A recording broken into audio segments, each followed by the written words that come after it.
You ask Tiger to solve. This deals with linear equations with one unknown. The final result is x equals -4. Let's solve it step by step. Group all x terms on the left side of the equation. Subtract 3x from both sides. Group like terms.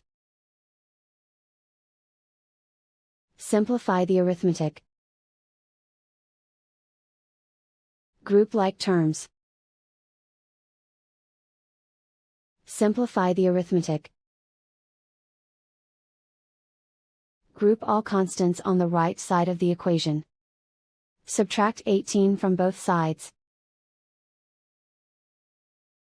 Simplify the arithmetic.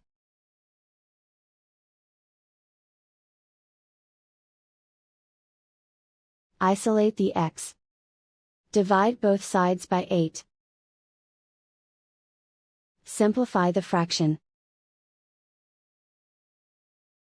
Find the greatest common factor of the numerator and denominator. Factor out and cancel the greatest common factor.